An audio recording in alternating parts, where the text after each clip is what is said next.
இன்பம், புகழ், செல்வம், ஞானம் என்பது பற்றிய ஒரு விளக்கம் எனக்கு தேவை என்று ஒரு சிஷ்யன் குருவிடம் கேட்கிறான். அதாவது அறத்தால் வருவதே இன்பம்.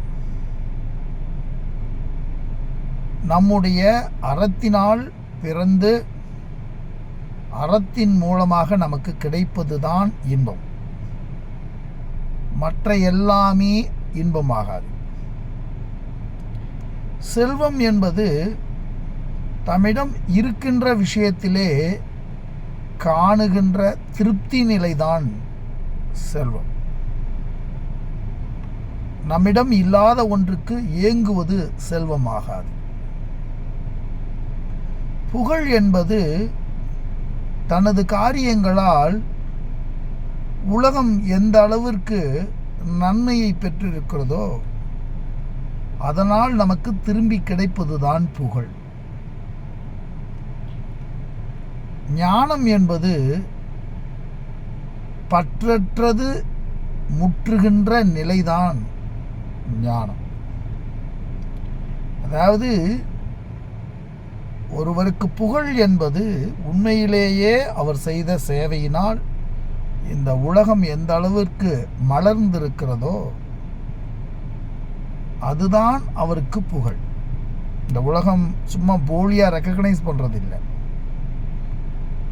அறம் இல்லாமல் ஒரு உணவாகட்டும், ஒரு நுகர்ச்சியாகட்டும், எந்த ஒரு விஷயமாக இருந்தாலும் அதன் மூலமாக கிடைக்கின்ற இன்பம் தற்காலிகமானது. அதனால் பின்னே குற்ற உணர்வுகள் தோன்றுவதற்கு வாய்ப்பு இருக்கிறது.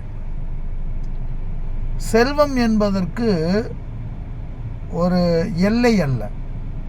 அதை எல்லைப்படுத்தப்பட்டு எல்லைக்குட்பட்டு இருக்கின்ற விஷயத்திலே யார் ஒருவர் திருப்திப்படுகிறார்களோ அதுதான் செல்வத்தின் நிறைவு நிலை.